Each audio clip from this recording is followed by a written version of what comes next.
Hi, everybody, and welcome to the Dr. Psych Mom Show.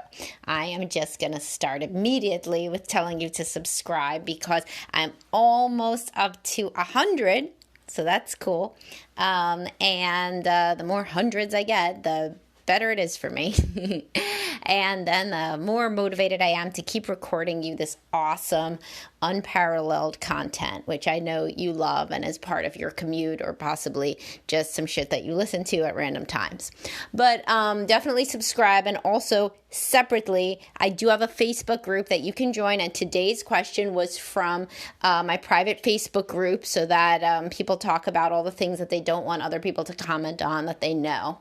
And before we get into that topic, I wanted to ask you guys for advice on something because my daughter, she's friends with this girl and they're really close. The thing is that the family, the girl, girl's really nice. My daughter loves her to death, but I don't really necessarily want her sleeping over there because, those people, they like eat a lot of junk and they don't really exercise, and they are a different religion from us. So I just really say to my daughter, she may be nice, but she probably don't talk to her that much because, now just kidding, this didn't actually happen. But as I was saying this, weren't you like, why are you being such a dipshit?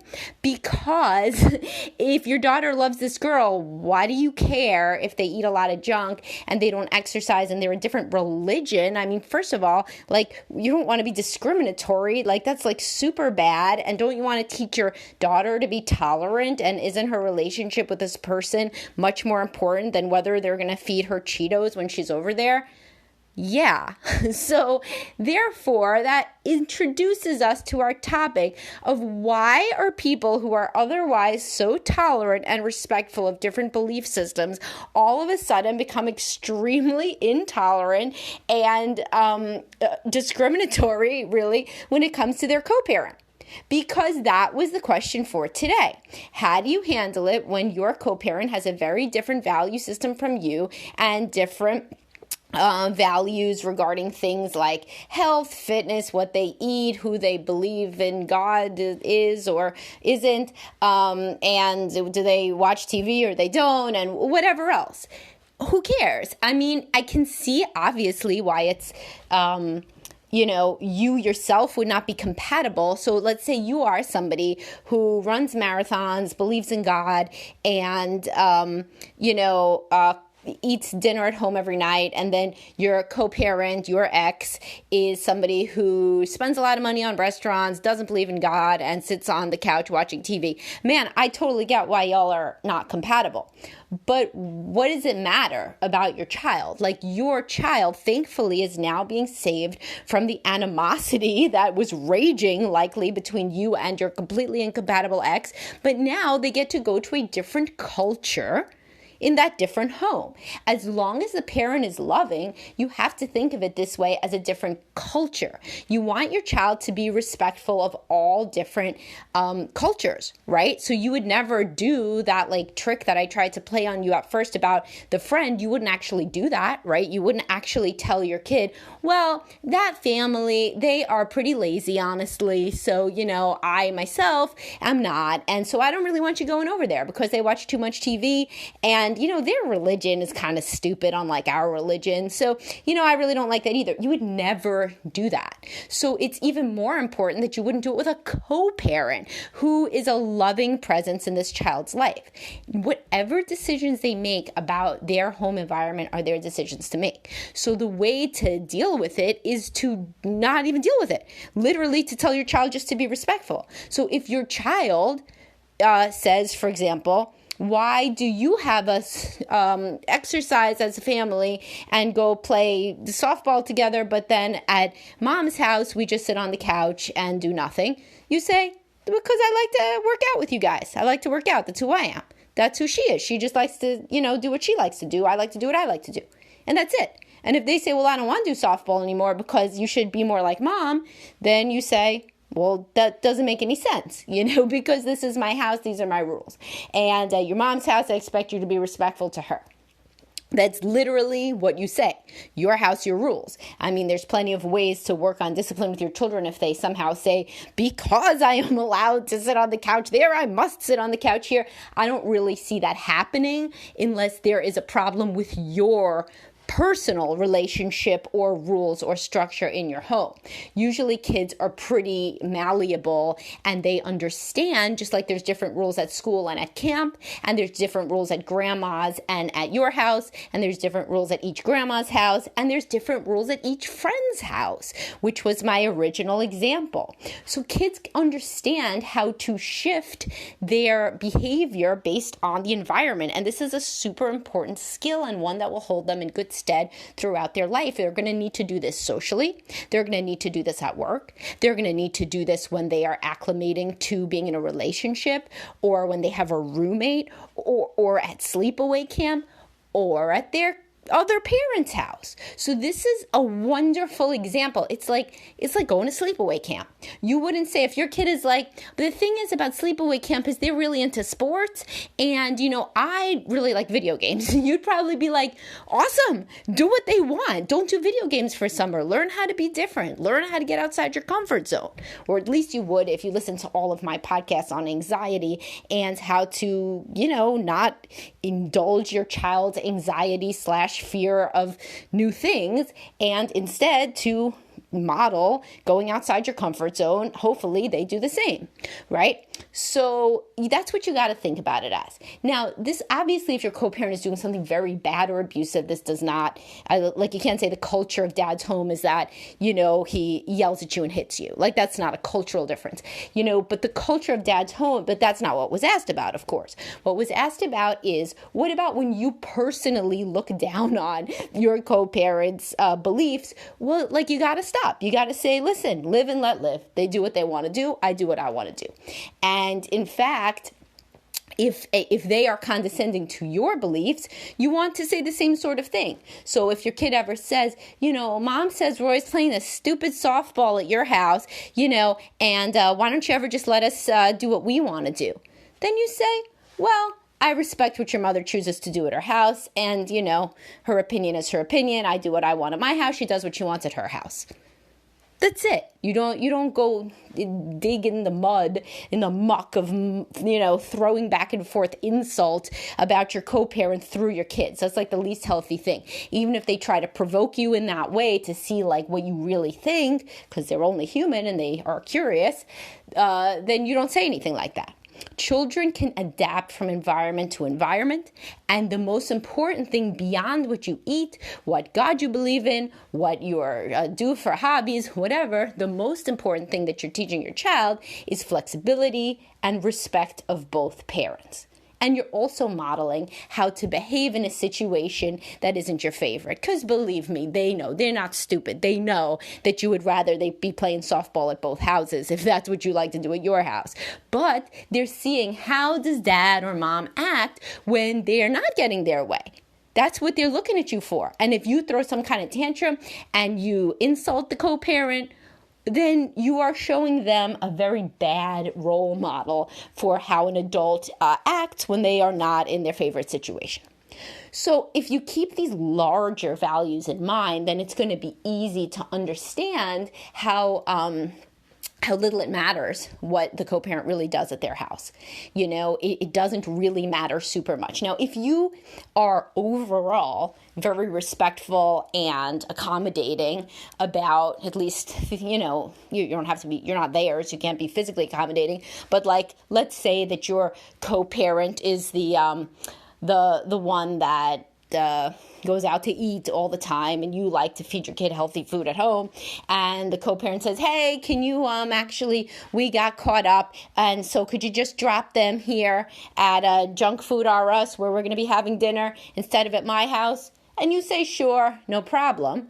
then you're chalking up a lot of good points in the bank. So then when something happens like that maybe you really, really disagree with, it is possible, if you have an amicable relationship built up on enough positive interactions, that you may be able to say something. So, if something really bothers you super much about their lifestyle, like this usually saved for the things that you think are physically hurting your kids. So for example, your kid is falling asleep in class and you think that's because your co-parent's keeping them up too late.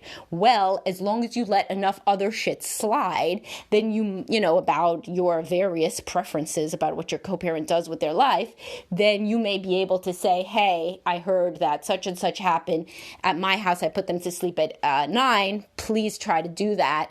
And you know what? Increasingly common are co-parents who actually get along nowadays. This is, it used to be, obviously it used to be that dads did not split co-parenting equally. And then there was a whole Disneyland dad phenomenon, that happened more in the 80s and 90s. And now it seems like dads, when they do have split custody, really do try to do, not to just be the fun dad and to do more of the life activities.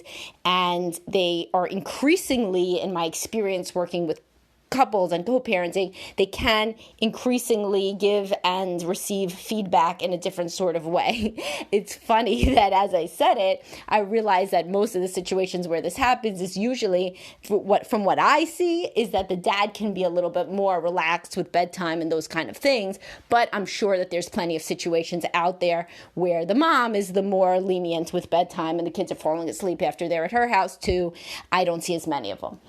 But, that could be for a million reasons, including who comes to see me and so forth. But either way, the point I'm making here is, why don't you save your asks or any of anything that could ever be perceived as you trying to inflict your will on your co-parent, save that for real big problems. If they're agnostic, as this person wrote in their question, which I, excerpted in the description exactly what they wanted me to do this podcast on. But so, for example, if you're agnostic and they believe in God, oh, who cares? And if your kids say, hey, why do you not believe in God and mommy believes in God? You say, oh, this is why I don't believe in God. And you present your argument, and they say, well, then why doesn't mommy know that stuff? You say, no, there's a lot of very smart people who believe in God. And you leave it at that. Mommy believes what she believes. You should ask her, it'd be an interesting conversation. Same thing if they're like, why do you play softball with me all the time? And at mommy's house, we sit on the couch. People, by the way, kids don't usually create this kind of drama by what they say. Most kids will not say that unless they hear you saying, fucking sit on the couch fucking all day, under your breath, quote, under your breath, but they really hear you, which a lot of people can't stop themselves from doing. Work on that if you're one of those people. But happens to the best of us. But anyhow, what you would say is, well, mommy likes to relax at home. She's different. There's people who like to exercise. I'm a person, here's why I value exercise, because for me, it regulates my mood, it puts me, it keeps me in good shape, and I think it's physically good for our bodies. And they say, well, why doesn't mommy do that stuff then? You say, I don't know, your mother makes her own decisions. Your mother likes to relax on the couch and watch TV. So what? People are different. This can always be your go-to thing whenever a child tries to judge anybody for anything. People are different and there's no good, no bad. Unless, of course, somebody is being actively bad, such as abusive, neglectful. But we are, again, not talking about that, but a different value system. Now, think deeply about the things that really bother you, because a lot of people then try to make, a philosophical shortcut here so they don't have to think too deeply about changing. And they say, no. But see, if they sit there on the couch all the time, that is bad for the kids. It's so bad for them because they don't get to exercise. And look at all these 15,000 articles I printed out here about the benefits of exercise for physical and mental health. Yeah, okay.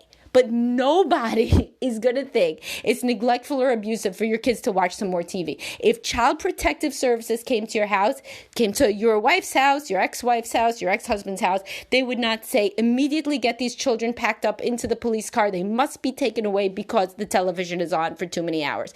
That just doesn't happen. So you have to actually think, is the thing that I'm saying is so bad for the kids, are they actually being neglected or abused? Or is this just a values system that's different than mine? And I have an opportunity now to teach my children to be tolerant and respectful of all people in all and the culture of all different homes. I don't mean culture in a very narrow sense of an ethnicity or a religion.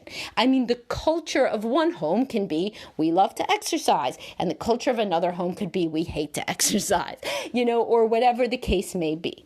So you want to teach your kid, just as irritated and dumbfounded as you felt. Hopefully I'm a good enough actress that you at least believe me for a split second when I said that I don't want my child going over to this lazy friend's house where the family just watches TV, and on top of that, they're a whole different religion.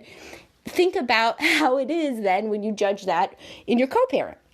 Unless they are actively being abusive or neglectful, then that is their culture. And the best thing you can do is to say, we're all different.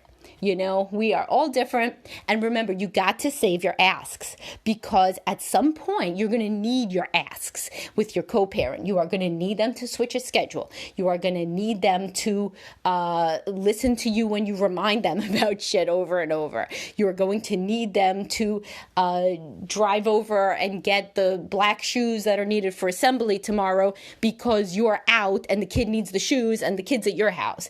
I don't know what you're going to need, but you're going to need some shit.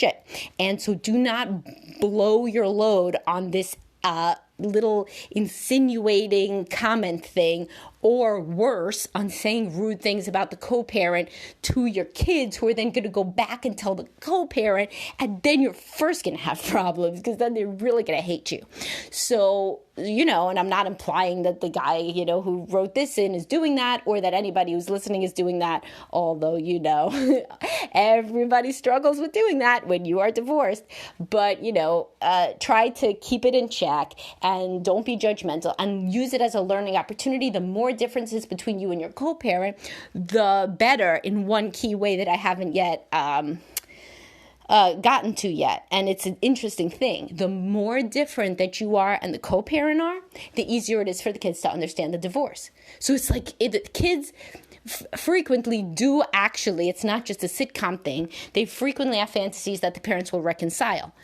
But when the more different and incompatible the parents are, without large fights, you don't want large fights after divorce. It is interesting, though, because if there's large fights before divorce, if that is the situation, then children understand the divorce better, and they seem less blindsided by the divorce, and therefore less traumatized by the divorce. Though if there are horrible fights before the divorce, the kids frequently feel relieved by a divorce, But anyhow, nobody wants large fights after the divorce. Obviously, do not do that. That's a worst case scenario. Not only is it the parents are divorced, but then there's the same, if not more, fighting. Geez, that's even worse. So the point, though, is the more incompatible you and your co-parents seem, the more the child understands why the divorce happened. And therefore, the less they're going to have these fantasies of potential reconciliation, or even anger toward the parents for not staying together, because it seems so obvious that the parents aren't together. The parents are completely different. And when I have clients in this situation who are adults now, but whose parents divorced when they were young, and they're in this situation, and they'll say things like, I don't even know how my parents got together. They were so different. And these people usually seem to have more resolution and integration in their minds about the narrative of the divorce than people who kind of never really understood why the parents couldn't get back together, because they seemed it seemed nonsensical. It seemed like they should have been together. They would, like, some people would even like flirt, or some even would date after the divorce, but some people just don't seem like there's any reason that they wouldn't be together. And that can frequently be confusing for the child. That's why when people ask me, I think I even had a podcast about, should we do frequent friendly dinners with my ex and our kids? I'm like, no, because you don't need them getting confused about shit. And also, by the way, you're not going to want to do this. I've never seen people do this extensively after divorce, but it also is confusing to the kids, because they're like, man, if we could sit down together as a family multiple times a week, what the hell are y'all divorced for? And possibly you will get back together. And they would be within their rights to have that fantasy, which overall would end up being harmful if it doesn't happen, because then they're very upset whenever anybody dates anybody else, and they don't kind of move forward in their mind with any sort of resolution in their hearts about the divorce. So anyhow, you and your ex-spouse having different value systems is not bad. It is an opportunity for you to teach tolerance and respect, and for you to model the sort of behavior that you would want your child to show to others, both as a child and later as an adult, of understanding and respect and trying to just learn about differences. And that's that. And hope that you enjoyed this episode. I hope it addressed the issues that were written in about. And I will talk to everybody soon. Remember to subscribe if I am adding value to your commute or your laundry folding. Bye-bye.